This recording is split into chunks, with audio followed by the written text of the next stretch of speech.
Hi అండి, నమస్తే. Welcome back to Konaseema రుచులు. ఈరోజు వీడియోలో టొమాటో రొయ్యల మసాలా కర్రీని చూపించబోతున్నానండి. రొయ్యలతో ఇలా టొమాటో కాంబినేషన్లో కర్రీని చేసుకొని వేడివేడి అన్నంలోకి తింటే టేస్ట్ చాలా బాగుంటుందండి. మేకింగ్ ప్రాసెస్ కూడా చాలా ఈజీగా ఉంటుంది. బ్యాచిలర్స్ అయినా సరే ఈ టొమాటో రొయ్యల మసాలా కర్రీని ఈజీగా తయారు చేసేసుకోవచ్చు. మరి ఇంకా లేట్ చేయకుండా ప్రాసెస్లోకి వెళ్ళిపోదాం పదండి. టొమాటో రొయ్యల మసాలా కర్రీని తయారు చేసుకోవడం కోసం ముందుగా స్టవ్ వెలిగించి కడాయిని పెట్టుకొని 3 టేబుల్ స్పూన్ల ఆయిల్ వేసి హీట్ చేసుకోండి. అందులోని ఒక పెద్ద ఉల్లిపాయ సన్నని తరుగు, 4 పచ్చిమిర్చి, 1 రెబ్బ కరివేపాకు, రుచికి సరిపడ ఉప్పు, 1/2 టేబుల్ స్పూన్ పసుపును కూడా వేసుకొని ఒకసారి కలుపుకొని మీడియం ఫ్లేమ్ మీద ఇలా ఉల్లిపాయ ముక్కలు లైట్ గోల్డెన్ కలర్ వచ్చేంత వరకు ఫ్రై చేసుకోండి.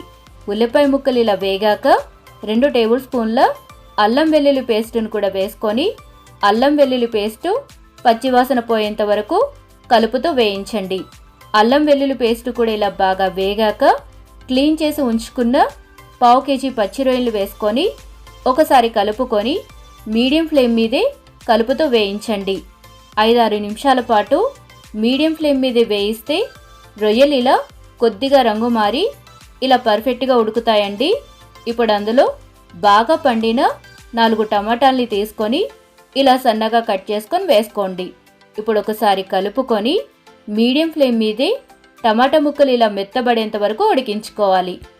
ఇప్పుడు అందులో 1 టేబుల్ స్పూన్ వేయించి పొడి చేసుకున్న ధనియాల పొడి, 1.5 టేబుల్ స్పూన్ల వరకు కారం, 1/2 టేబుల్ స్పూన్ జీలకర్ర పొడిని కూడా వేసుకొని మసాలాలన్నీ రొయ్యలకి బాగా పట్టేలాగా ఒకసారి కలుపుకొని లో ఫ్లేమ్ మీద మాత్రమే ఇలా ఆయిల్ సెపరేట్ అయ్యేంత వరకు ఒక 2-3 నిమిషాల పాటైనా బాగా ఉడికించండి.